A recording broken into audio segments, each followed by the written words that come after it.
that question in the sense that what is the difference between the 2021 report and 2023? Yeah. Because I know in the 2021 report that states did not really have much of an input. It was more of perception, feedback from citizens in the state and private sector. I mean, it's always perception. So even the World Bank Doing Business report is also a perception, in that no matter what government says, if the private sector doesn't validate that this is the case, then it doesn't make it into the report. This time we had a right of response for states to contribute, and about 11 states took up that opportunity to communicate the reforms that they'd implemented. So we wouldn't say that no other state did anything, but these 11 states submitted their reforms, and we had qualitative sessions in addition to the quantitative data that was collected from over nearly 3,000 companies across the country. Okay, now let's go to the rankings, because that's, I think, where it gets interesting, and perhaps that's where you might be getting calls from the governors or from the states that seemingly did well. Those that did not do well, yes, that's it. Can we take from number 1, please, where we have Gombe State? We're taking it from perhaps the middle there. Let's take it from where we have Gombe State. Like I mentioned in my intro, Gombe State came up tops again. This is the second time. Came up tops in 2021, is coming up top in 2023. Speak to us about why this is, and let's quickly run through some of those states, and also just oppose it to, okay, that's it there on the screen. Also just oppose it to the fact that when I saw you did the report, you sent it to me. In fact, was it on Monday? Yeah, and I was like, I was on there. I was like, I wish, but I mentioned it, and I said I was going to look at it. But when I saw the report and I was going through the report, what was coming to my mind is that states like Gombe, Jigawa, Sokoto State keep doing well on the rankings, yet I cannot relate it with some of the economic indicators that come out from there, such as poverty rate in Sokoto, for example, is 87%. In Gombe, almost, Jigawa, so I'll explain. Yes. So there are different kinds of reports you can have. You have your human indicators reports. This is a business climate report. And globally, it seems counterintuitive to a lot of people, but our team wasn't particularly surprised in 2021 or this year. So globally, Nancy, even with the World Bank Doing Business report, you have Singapore, New Zealand topping the rankings. Dr. Joe, don't tell me that you won't see US. You will not see US. Is that the justification for this? No, I'm going to explain. In Africa, you would see Mauritius, Rwanda. In Nigeria, you would see Gombe, Jigawa. The reason is that when there's less complexity, it's easier. If you have less complexity in your economy and you're doing the work, it's easier to get reforms done. It's easier to communicate. It's easier, it's a perception index. How satisfied are the businesses in your climate? So doesn't it now lead, because I guess that, or I should know, that the backbone of what you're doing is to let me tell you, that is why we are not so hung up on rankings. The reason why we rank the states is that it creates healthy rivalry. It gets everybody's attention. We as a team, we're more focused on the score, and we're more focused on on trajectory. How a state or how a country, for instance, Nigeria moved up our score 4 years in a row, 39 points in the rank, but there was a year that we didn't even move up, but our score moved up, and that was more important to us. Now, what it means for a state, if it's translating into movement in your GDP, whether you're ranked number 1 or number 20, if we see the movement, because this is the perception of private sector, in an economy that is a lot more demanding and complicated, it's more difficult to have satisfaction from all your stakeholders. And this is a randomized survey. We're speaking to everybody across the states, and to be moving in the right direction. And this is not a random, how do you feel satisfaction, just are you happy, are you sad, do you like your governor, do you not? No, there are specific indicators, 6 indicators, 16 sub-indicators, and specific questions targeted at answering all those. You would see from the report that what we know anecdotally has played out in the data. 41% is covered by infrastructure and secure and stable environment. What does this mean? Edo, for example, was marked down because of an electricity challenge going on in the state. Not because the Edo state government hasn't been working very hard. I was surprised with Edo when I saw it number 37. It ran the bottom. Yeah, and we ran these numbers 3 times. We triangulated, we weeded out any sort of sentimental or badly answered questionnaires to make sure that it's robust information. What we have in this report is what private sector is saying. There are other states that implemented reforms, but private sector actually said it, that those were not their own priorities. Delta implemented reforms. The private sector said, yes, there were reforms, but those were not our priorities. Access to public electricity in a state per day, the businesses are quite happy. So this information is not emotional or sentimental. This is what private sector is saying that is affecting their bottom line. Even with something like security and stable environment, this is not randomized like any question, kidnapping. This is like a business, your bottom line. Were you burgled? Did you make a report to the police? Were you attended to? What happened? Was the case solved? All the questions have to do with a business and the bottom line of that business. So it's not a perception index for the whole of the country. It's not on education or poverty. It's not on even our larger security challenges. It's about the business climate. Okay, I know you've just told me it's about the business climate, but I'm still thinking if I can relate it, because if the businesses are feeling this way in the various states of the country, I suppose that, for example, in Jigawa, where you said that the power situation has increased, the governor is doing well in that, and I'll come back. What's coming to my mind? I'll come back to some of the bills that the president signed and how it might impact this.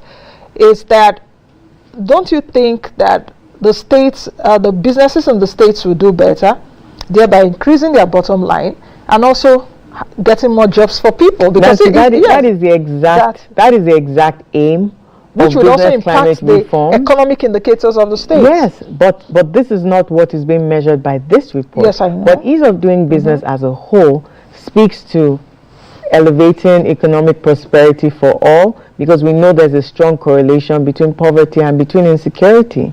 Job creation, inclusive growth. So these are all the larger economic issues that the government as a whole will be tackling. This is one of the tools that government uses to address some of those challenges.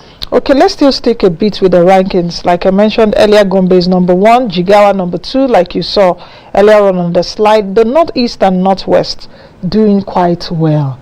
He's with this ranking at least almost back to back. Then let's take a look at states like Anambra, for example. Anambra is topping the list in the Southeast as a Southeast states. Then I think Plateau also tops the list for these states. I can speak to you certainly about Anambra. Anambra has been holding steady for quite a while. The team there has been very dedicated to this agenda. They were members of the technical working group. Another state that has been holding very steady is Kaduna State. I mean, the states that have prioritize this agenda, not in a casual way. They're very detailed about the work they do. States like Nasarawa, the governor chairs the Ease of Doing Business Council himself. So you see the implication and the import in the rankings. The rankings are just confirming some of the things that we already know anecdotally, which is not to say there are quite a few other states that are prioritizing this agenda. Kwara State, I mean, I don't even always want to go into states because I'll end up getting into trouble. The rankings reflect what the private sector are saying. And this, Nancy, has automating tax processes, filing, and some years is starting a business. We work on other things, but you have your top priorities that you know that this year you really just must crack this issue. So for us, even power is not per se a PEBEC mandate. PEBEC is soft infrastructure. But there's no way that you can interview private sector and start telling them, oh, you can talk about this, but you can't talk about that. Government is government. They feel the pain, So whether it's federal, state, local government, whether it's even a legislative Private sector just see government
and they are like, just solve my problem. And another thing is that a lot of businesses that we interview, they do business across state lines. So if you deal in maybe if you're in manufacturing, you're getting inputs from up country, you're manufacturing in another part of the country, you're selling or you're exporting through another part of the country. So they're crossing state lines. So some of them are feeling the pain in different places, and they're feeling also regulatory challenges through federal agencies. So we released our year one ranking report just about 3 weeks ago. So us at the PEBEC, we're trying to work with empirical data to give federal government and state governments data, information to make credible reforms, and also to give private sector a voice. MSMEs in particular are fragmented, they're decentralized. They don't always have very strong lobby or very strong organized private sector. They have a few, they have NASME, NASIMA, but there are millions, over 40 million of them across the country. We need to go to them. So we go on tour quite a bit. We go every region. We've been at least 3 times around the country. And what that does is that they know that there's a team listening to them and solving for them. And so we work with our state colleagues to come up with action plans, and that's where SABRE comes in. And then this is the other side of the coin. Is private sector validating what we say we're doing at the public sector end? That sweet spot, we will see it in our bottom line, which is our collective bottom line is our GDP. We will see the movement in the GDP if we put in the rigor as a collective, as Team Nigeria. Okay. Another interesting thing which you raised a bit, but I still want us to look at, is that some states went up in score, but lower in ranking. States like I saw Nasarawa, for example, in 2021 got 5.20, and was number 23 in 2021 with 5.20 points. In 2023, 5.35, higher score, but number 26. So states like Nasarawa, which other states also came to mind? Even Anambra. Anambra in 2021 got 6.35 points and was number 7. 2023, 6.19 points and was still number 7. Yeah, even Gombe. Even Gombe came down marginally. And so what that tells us is that as a country, as a whole, there's a lot, despite the sustained push, you know how hard we work and how much we try, despite the sustained push, there's still so much work to be done. But it's also heartwarming in the sense that we're still holding the line.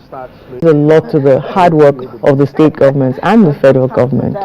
Okay, let's talk about the major economic states, really, because another thing that was very interesting for me, Lagos. Yes. Lagos number 20 in 2021 with 5.28 points, with 5.16 points, number 29. States like also Kano, where's Kano here? I hope that's it also on the screen there. Kano number 32 out of 37 in 2021 and came up this time to number 16. But one would expect that these major economic zones